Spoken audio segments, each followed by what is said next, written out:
поїхав на Шірван, в чисте поле по бур'ян. Гойдана, гойдана-на, бур'яну я не провіз, поле в м'яців не віз, бур'яну він не провіз, поле в м'яців много віз. Ой-ой-ой.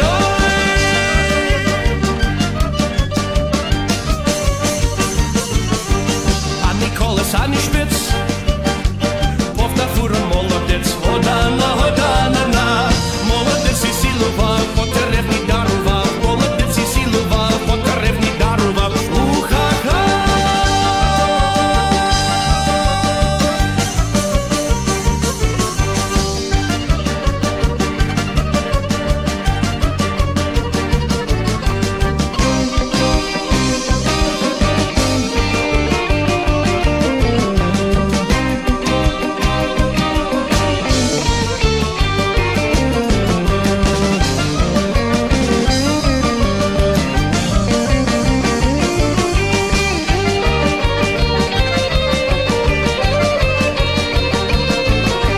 Нашелося 10 гривень, куплю гуску з твої милі. Годана, годана-на, жінка гуску надідвала, та й до куми залицяла. Жінка гуску надідвала, та й до куми залицяла. Ой-ой-ой.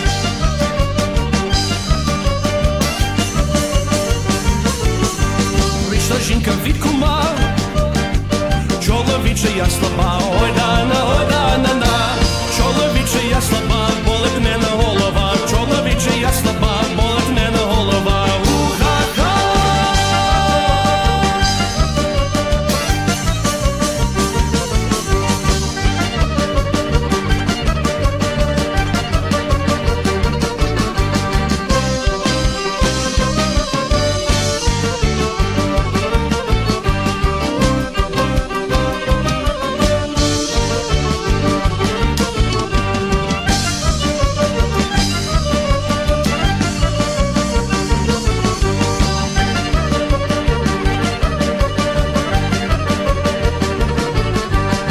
Пішов він у лісок, та й наломав паличок. Годана, годана-да, так я жінку тулічив, палички всі поломив. Так я жінку тулічив, палички всі поломив. Ой-ой-ой.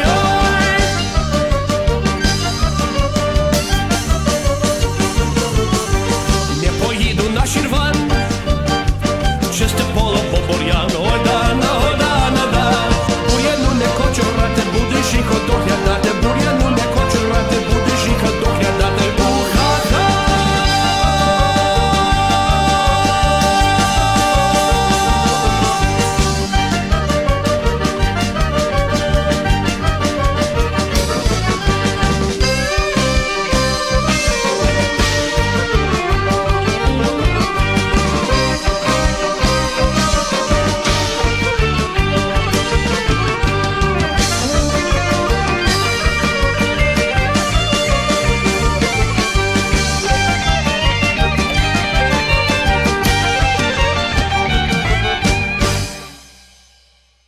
From their third CD, that was Slew High from Winnipeg, and Oj poїхав на Шіван, There Went Our Johnny.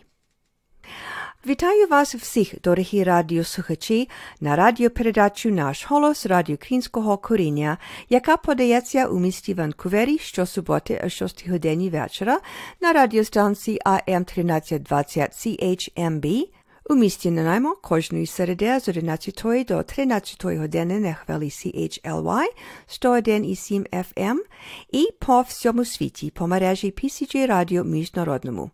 З вами Павліна Макорі, дякую, що рішили перебути зі мною наступну годину.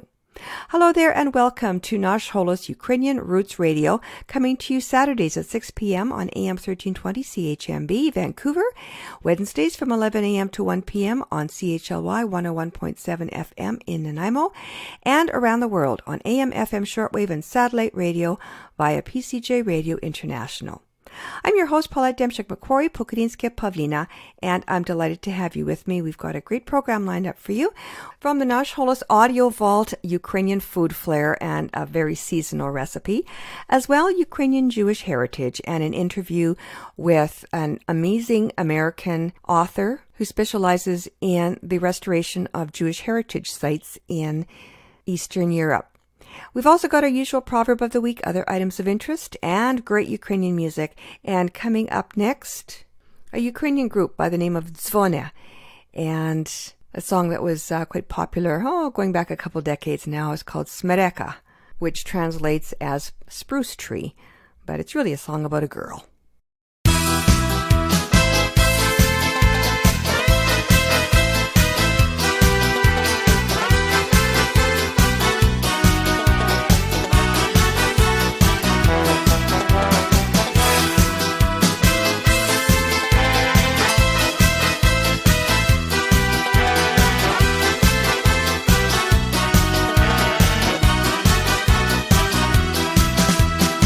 Краю села хатина, заглядав вікно смерека, в тій хатині є дівчина, та до неї так далеко. Ой, смереко, розкажи мені, смереко, чом ти так ростеш далеко, чарівна моя смереко. Ой, смереко, розкажи мені, смереко, чом ти так ростеш далеко, чарівна моя смереко. Вийди, чічку, до потічку, бачити тебе я мушу, ти запала мені в серце, полонила мою душу. Ой, смереко, розкажи мені, смереко, чом ти так ростеш далеко, чарівна моя смереко. Ой, смереко, розкажи мені, смереко, чом ти так ростеш далеко, чарівна моя смереко.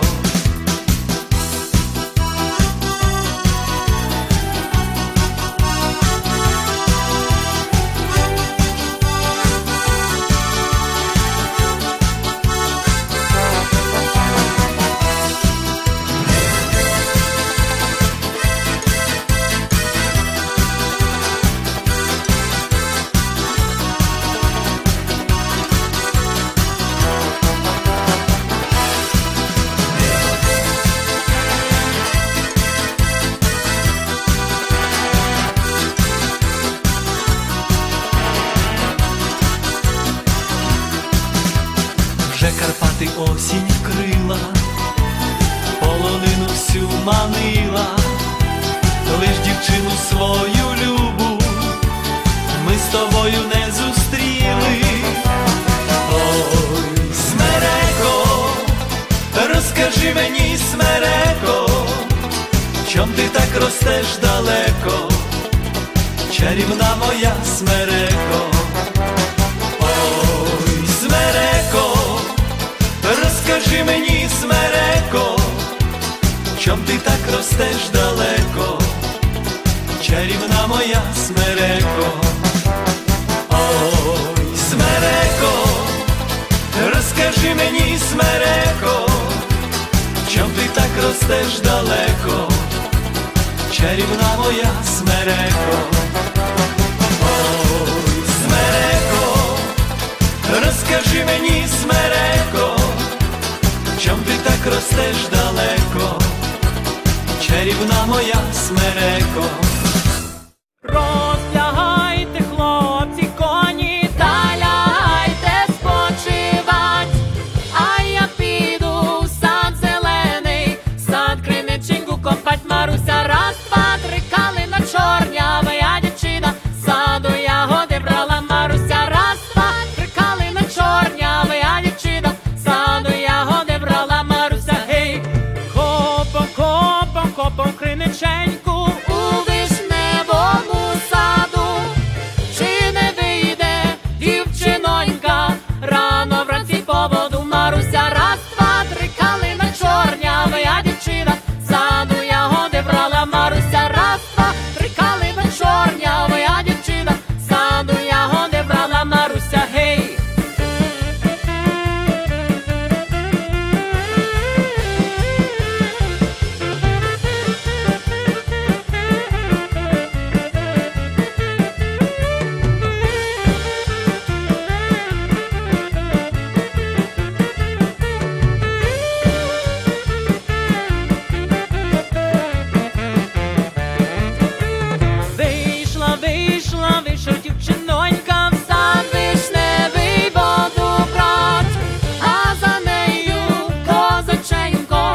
чорнявая дівчина, сану його не брала Маруся. Раз, два, три калина, чорнявая дівчина, сану його не брала Маруся, гей. And from Edmonton, Alberta, that was the Euphoria Band with a traditional Ukrainian folk song Rozprihajte Chlopci Koni and Harness the Horses Boys. Up next, a song called Dimmy by Yasenev from somewhere in Canada long, long ago. Here they are now, Yasenev with Dimmy.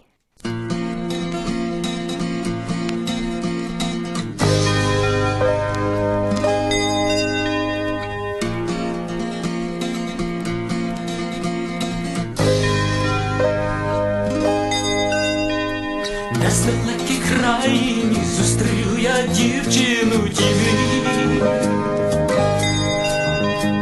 Очі мали, як серне, дещо сумно поважна Дімі. Несла повниця вода, овіяна теплим вітром Дімі. І тоді оглянула, затримала, споглянула Дімі. І такою її бачу позьомою.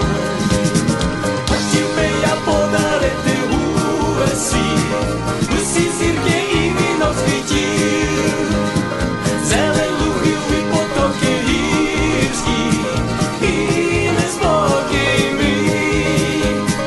Несе вітри баяну, о любові у простір.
Up next, from the Nash Holos audio archives, Ukrainian Food Flair. And now, Ukrainian Food Flair with Judy Renenko. Vitaimo, and welcome to Ukrainian Food Flair. Have you noticed the clouds are high and wispy and a little chill in the evening air? Fall is certainly on its way. The fall fruits and leaves are spectacular. Bright orange, red, green, and even a golden yellow. Today, we're talking Ukrainian folklore and pumpkins. Well, now I will explain to you why historically Ukrainian men do not like a pumpkin. This is a true story which I found on a fantastic website called Travel West Ukraine, and noticed similar stories on other sites. It is a very old tradition, still from medieval times. When a Ukrainian boy wanted to marry a girl, he did not buy her a ring, and he did not ask her, "Will you marry me?" on bended knee in a romantic place somewhere. No, in Ukraine, a different method was used to ask her hand in marriage. The suitor had to find two special people, a relative or friend, and he went with these special people to the house of the girl he wanted to marry. Ukrainians call these two special people staroste or svate. Staroste must be a wise person and preferably with a good sense of humor because they will make a special speech to the parents of the future bride. Usually, staroste were men, but the odd time they would be a woman. So, staroste and the potential fiancé would come to the girl's parents and give a special speech. At the end of the speech, they would ask the parents to allow their daughter to be the wife of this young man. But the parents usually answered, "We need to ask the opinion of our daughter to find out what she thinks." The next event is very important. The girl stays silent, and if she wants to marry this man, she ties a ceremonial embroidered towel over the shoulder of each of the staroste. She also ties a nice shawl on the hand of the young man. All these actions mean just one word, yes. But if the answer is no, then the staroste gets nothing and the young man receives a pumpkin from the girl. This is her way of saying she does not want to marry this man. Parents who had a very pretty daughter needed to have many pumpkins because a pretty girl has many offerings of marriage. So people were usually joking to the parents, you need to grow a big garden of pumpkins. In those days, it was a shame for a Ukrainian man to get a pumpkin instead of a shawl. In the people's opinion, he was not a very good man if a girl did not want to marry him, especially if he got more pumpkins from other girls. Usually, if a modern Ukrainian boy proposes marriage to a girl, he buys her a ring, as is done in the rest of the world. But the saying, "to get a pumpkin," is still very popular in Ukraine. This phrase usually means that somebody has said no to you in a very important business matter. Also, if Ukrainians say about some man, "he got a pumpkin from his girlfriend," it means the same as it did several centuries ago. It means she did not want to marry him. Eating pumpkin is a different story altogether. Ukrainian men like eating pumpkin just as much as women do all over the world. Tonight I've got a unique recipe from the kitchens of Ukraine, Ludmila's Pumpkin Platsuk. For this recipe, you will need pierogi dough of your choice, a pumpkin filling, oil, and a frying pan. Oh yeah, don't forget the rolling pin. If you don't have your own pierogi dough recipe, here's mine. 3 cups of flour, 1 cup of hot water, and 1 teaspoon of salt. Mix together until smooth, form a ball, cover in plastic, and let rest for 20 minutes. While it's resting, make the pumpkin filling. In a bowl, combine contents of 1 14-ounce can of pure pumpkin. Make sure it's not the pumpkin pie filling. Add 1/4 cup of sugar, 2 teaspoons of cinnamon, 1/2 teaspoon each of nutmeg, allspice, and ginger is optional. Divide the dough into 3. Roll out 1/3 very thin, about the thickness of a dime. Spread 1/3 of the mixture evenly over the dough. Fold in corners to meet in the middle. Seal the edges by tapping the dough lightly. Add a bit of oil to a frying pan or flat grill, about 2 tablespoons. Heat oil until slightly smoking. Carefully place the dough into the pan. Fry until golden brown, then flip. You will need to use 2 egg turners or a large flipper. Fry until golden brown, then slide onto a plate and dust with sugar or icing sugar. This will make 3 platskis. You can use any kind of fruit or pie filling. Use your imagination and create a new family favorite. This is great if you're making pyrehea and have leftover dough. Do pobачення and smacznego! This has been Ukrainian Food Flair from the Nash Holos audio archives.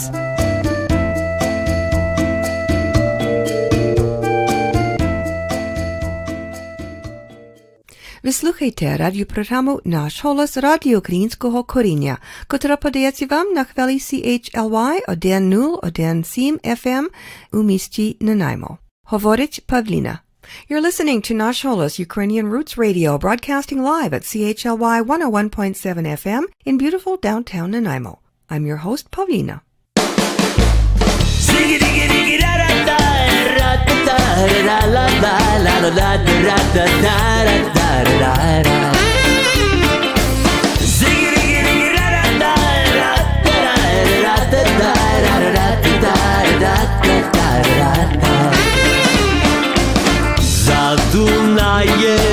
За Дунаєм, там музика грала, а я собі чорнявого хлопця сподобала.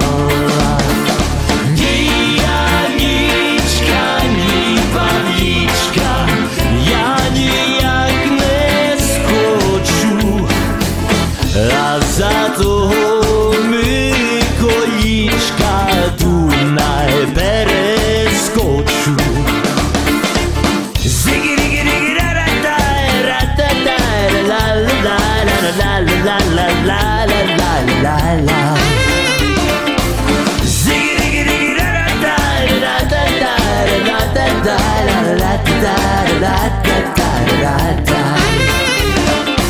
Заплету я в косу стрічку, брови підмалюю. Може того Миколічка якось причарую. Ні Янічка, ні Павлічка, я ніяк не скочу, а за того Миколічка Дунай перескочу.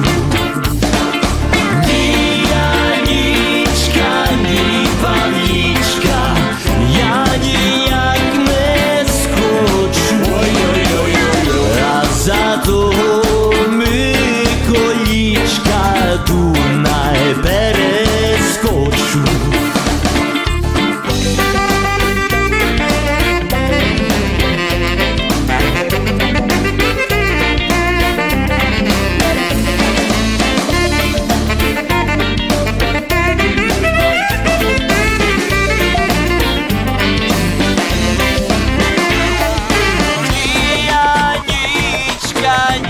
Павлічка, я ніяк не скочу, а за мого Миколічка Дунай перескочу.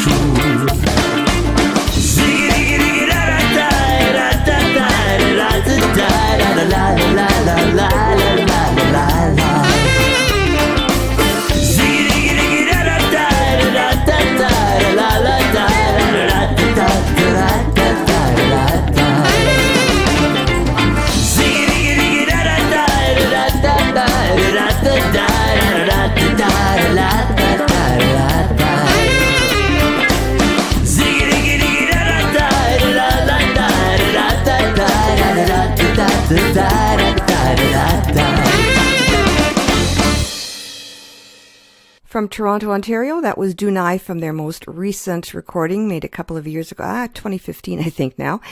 And that was traditional Ukrainian folk song, Za Dunayim, Beyond the Danube. Up next, we're going to be going back in time again. And this is Luba coming up next from Montreal.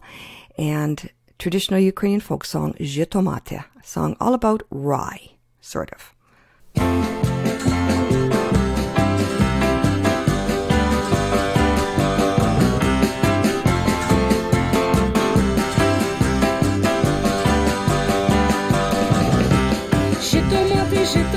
Жито не полова, як козака не любити, коли чорні брови. Ей, саме я не знаю, що діяти маю, чи плести, чи брести, сама не водою. Ей, саме я не знаю, що діяти маю, чи плести, чи брести, сама не водою. Жито мати, жито не пшениця, як дівчини не любити, коли чепуриться. Ей, саме я не знаю, що діяти маю, чи плести, чи брести, сама не водою. Саме я не знаю, що діяти маю, чи плести, чи брести, сама не вгадаю. Жито колосочки, як козака не любити, коли чорні очки. брести, сама не вгадаю. Ей, сама я не знаю, що діяти маю. Чи брести, сама не вгадаю. Чи це тає кріниченько, що його допила, чи це тає дівчинонько, що його любила. Ей, сама я не знаю, що діяти маю. Чи брести, сама не вгадаю. Ей, сама я не знаю, що діяти маю. Чи брести, сама не вгадаю.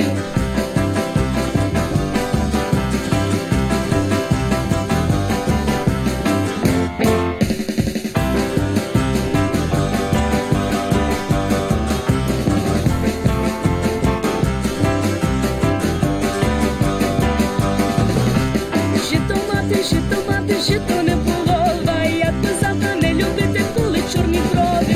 Ей, сама я не знаю, що діяти маю. Чи брести, сама не вгадаю. Ей, сама я не знаю, що діяти маю.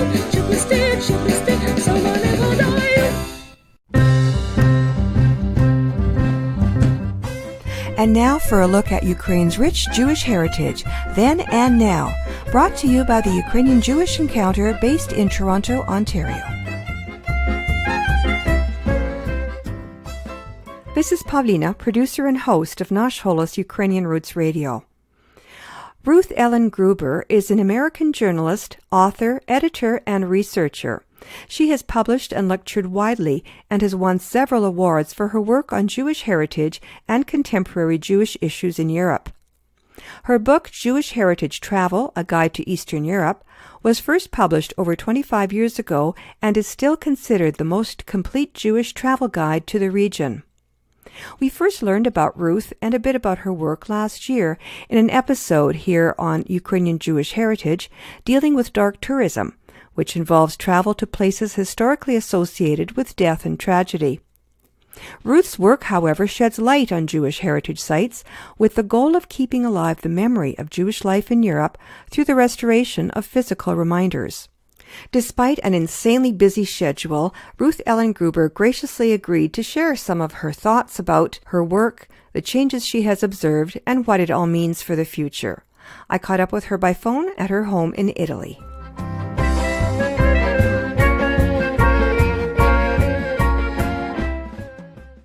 So you're American born, raised, and educated. What prompted you to move to Europe after graduating university? Well, it was personal, actually. I mean, in my senior year of college, I studied in Europe and then went back. And after graduation, I came back to visit my parents who were living in Europe at the time. And then, I ended up getting a job after hanging out at home for a bit and then doing some research work for my father. I ended up getting a job with the Associated Press as an intern in Rome, and then I was hired sort of on a full-time basis by United Press International, where I subsequently was based in 6 different countries in a career with them as a foreign correspondent. Wow, so you took journalism in university, that was your degree? No, I have a degree in art. I always wanted to be a writer. Ah. Okay, so you were foreign correspondent for several years. For over a decade, yeah. Was that dangerous work? Dangerous, I wouldn't say. When I was a correspondent for United Press International, I worked for them, I was based for them in 6 different countries. Half of the time I was in communist countries. And when I was based in Poland in the very early 1980s, I ended up being arrested and put into jail for 24 hours. And, there was a big case where they appeared to accuse me of espionage. It was a big nothing burger, really. They were making a case out of me to try to intimidate other reporters, and then I was expelled from the country. But I was never in any danger then. And where I was and what I was doing, I don't think I was ever really in any danger. As a foreign correspondent, I was in Europe the whole time. That sounds scary, although it's good that you weren't in serious danger. It was just a kind of a show thing. Yeah, it was, but it was a big deal at the time because Sure. it was January 1983, and it was a time of great tension. Poland, they'd had the Solidarity Revolution, Solidarność, and then martial law had been imposed. And this was an attempt by the authorities to make an example of me. They sort of pretended to accuse me of espionage. Oh, boy. Even though it was completely made up. It was very clear that it was very made up. But it was a way that they were trying to intimidate other Western journalists, but also intimidate Polish people who were our sources or our friends. Right. It didn't work, but I was expelled from the country, and I couldn't go back to Poland until the ouster of the communists some years later. So what led you to specialize in Jewish heritage travel, writing a book? Well, half of my career with UPI was in communist countries. Yugoslavia, I was based in what was then Yugoslavia, and then in Poland, and from both Belgrade and Warsaw, I covered the Eastern Bloc, as we called it. And this is a place where, especially in Poland, which was, the Jewish heartland. Right. But when I covered this area as a journalist, I covered Jewish stories, but, only as part of the whole story that I was covering, political, social, economic, whatever. And on my second visit to Romania, I traveled all around Romania with the then chief rabbi, who was quite a character. We visited at Hanukkah. We visited lots of Jewish congregations and synagogues, Jewish communities all around the country. I think I traveled with a rabbi for 6 days, and I think we visited 19 Jewish communities. And so I saw these buildings, and I saw some of the cemeteries. And in one of these towns, it was the town that my grandparents had come from. So while we were there, I was able to go to the Jewish cemetery, and they helped me find the grave of my great-grandmother, who was buried there. And, I wrote about this, but I wrote about it as part of all the political and other stories that I was writing about these countries. However, I had had this experience.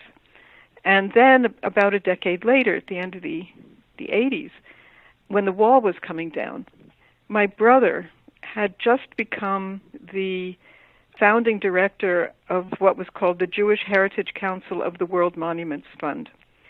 And he was trying to establish inventories of what remained of Jewish heritage sites in the former communist bloc. And since I was covering the revolutions, let's say in 1989, 1990, he said to me, when you're out there covering these political events, if you come across a synagogue, a Jewish cemetery, whatever, please take a picture, make a description, and send it back, because there were no inventories of what was there. There was an assumption that nothing remained. There was an assumption, let's say in the United States, that nothing remained, or very little remained. And nobody had general files. I soon found out that there were individuals in each of these countries who, on their own, had done research on the ground and had gone out with their backpacks and their bicycles and old maps to find these places. But many of them were not in touch with the others, and there was sort of no comprehensive idea of what was there across the region. So I started doing this, and I got extremely interested in it. And my brother came to Europe twice. I think it was September 1989. We traveled in Hungary together, and then in May 1990, on one of my first trips back to Poland after I was expelled, we traveled in Poland looking for these sites. And so I got very interested in it. And then I wrote an article for the New York Times in 1990 about visiting the vestiges of Jewish civilization in Poland, visiting what was there. And this, indeed, was an exercise in dark tourism, because basically everything I saw was a ruin, or a synagogue transformed into something else, or cemeteries that were totally overgrown. This was like visiting sites of tragedy. Right. But then I got very interested in it, and I made a book proposal and got a contract to write a guidebook to Central and Eastern Europe, and that became Jewish Heritage Travel, which was my first book. Right. That was published back, you said, over 25 years ago now, but it's been republished several in updated editions. Yes. It was first published in 1992, and then there were 3 more editions. The last one was published by National Geographic in 2007. And you've published another book since? Yeah, I've published several other books. The next book I published was called Upon the Doorposts of Thy House, Jewish Life in East Central Europe Yesterday and Today. And in this book, it's I think 5 long essays about how the physical remains and the physical traces of pre-war Jewish history and Jewish civilization resonate today. How they are today, what they look like today. I mean, today meaning the early 1990s. Sure. And how memory, how they trigger memory. And I call it Upon the Doorposts of Thy House, because in Jewish tradition, you put a mezuzah, that is a scroll with verses from the Bible, from the Torah, on the doorposts of your house. And they mark Jewish houses. The mezuzah marks Jewish houses. Right. And my sort of conceit that I used in this book was that in many places in Europe, especially in Eastern Europe, but also I've seen it in Italy, many houses at that time, you could see the scars where mezuzahs used to be, where they had been removed, either by force or when people, moved away or something. But they denoted these scars, these places where mezuzahs used to be. You can still see where they used to be. They denoted places where Jews once lived but didn't live anymore. And just like these, empty places of mezuzahs on doors, I made the conceit more like these physical remains, the synagogues that still stand, the Jewish cemeteries that still stand, even though they may be abandoned and in terrible condition. They're like symbolic mezuzahs because they indicate towns and cities and villages, entire countries where Jews once lived and don't live anymore. And then the memories that people have are also like symbolic mezuzahs because they also still resonate, even though many decades have passed. I learned about mezuzahs actually just last week. I spoke with a young man in Kiev who's, I call him a born-again Jew. He found his mother is Jewish, his father's Ukrainian, and he only really found out 7 or so years ago that he was Jewish because his mother was. And so he's like now on a journey of discovery. And he's also, and he's also cataloging all the shtetls that have disappeared or are about to disappear in central and eastern Ukraine, where there's not that much restoration work being done. And I don't understand why they would be removed from doors. Well, because when the Nazis came, they ripped them away. Yeah, okay. Or when people fled, they often took them with them. Or when, after the war, people rebuilt the houses and moved in, they took them down.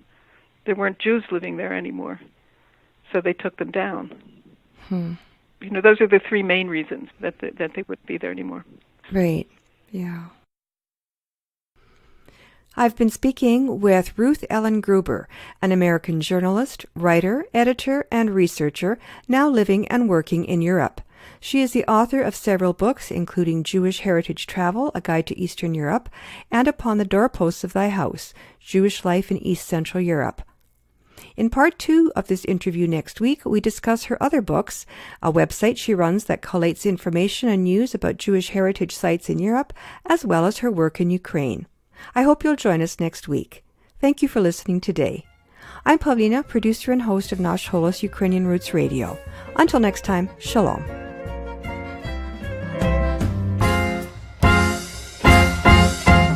Ukrainian Jewish Heritage is brought to you by the Ukrainian Jewish Encounter based in Toronto, Ontario. To find out more about their work, visit their website and follow them on Facebook and Twitter. Transcripts and audio files of this and earlier broadcasts of Ukrainian Jewish Heritage are available at their website, ukrainianjewishencounter.org, as well as at the Nash Holos website, www.nashholos.com. Ви слухайте радіопередачу «Наш голос» Радіо Українського коріння на радіостанції CHLY 1017 FM у місті Nanaimo. З вами Павліна. You're listening to Nash Holos Ukrainian Roots Radio here on CHLY 101.7 FM in Nanaimo. I'm your host, Pavlina.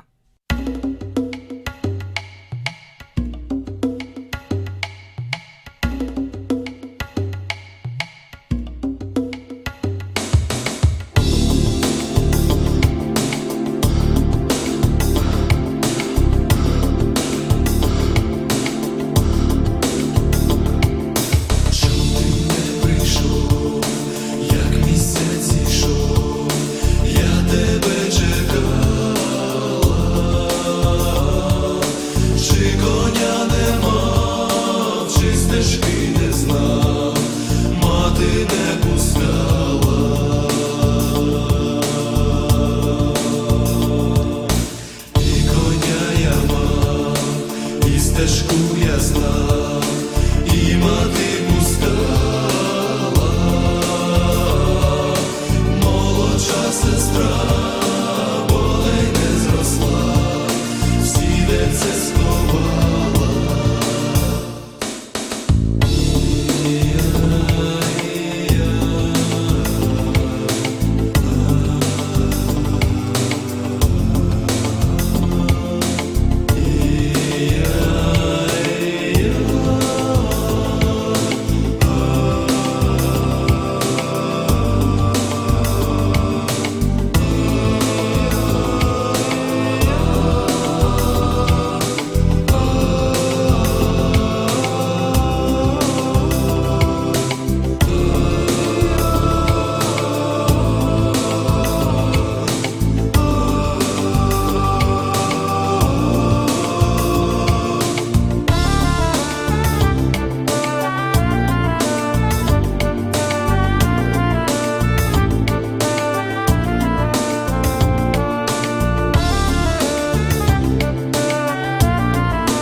And that is a contemporary favorite called Chom Ty Neprišo, Why Didn't You Come, performed by a group called Luhanske Kozake, and that was recorded back when Ukraine was not torn apart, and that area of Ukraine was part of a nation of hope.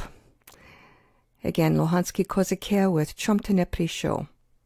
Coming up next, another step back in time. Here is Rushnachok from Montreal with the story of the hetman Yuri Tutunik.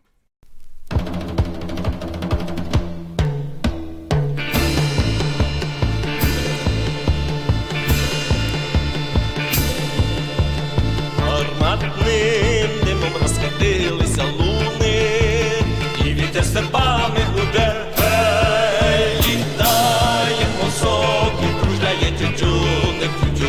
Київ іде.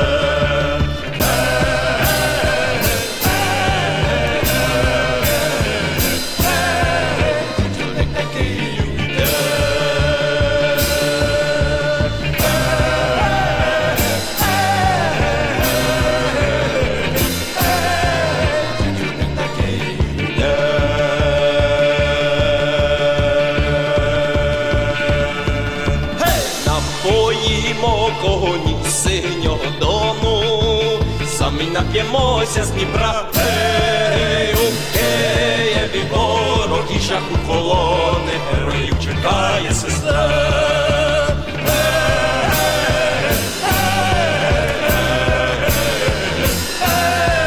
Героїв чекає сестра. Тримайтесь, герої, за нами святий Юрій, у тяжким нерівним бою. Гей, постав нас тобою, гей, Симон Петлюра, бороти за матір свою.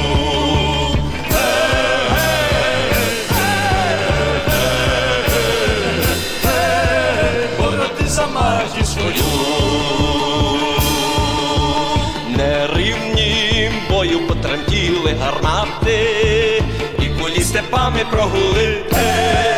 Герої походу відплакали мати, що як грізний вихор пройшли.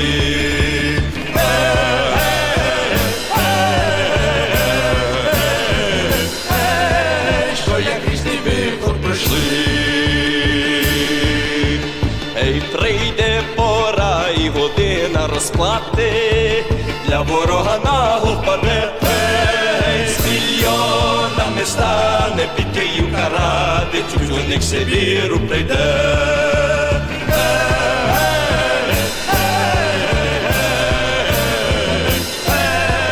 Тютюник Сибіру прийде.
And that was Yogi Kloss from Winnipeg with the Wedding March from Carpathia.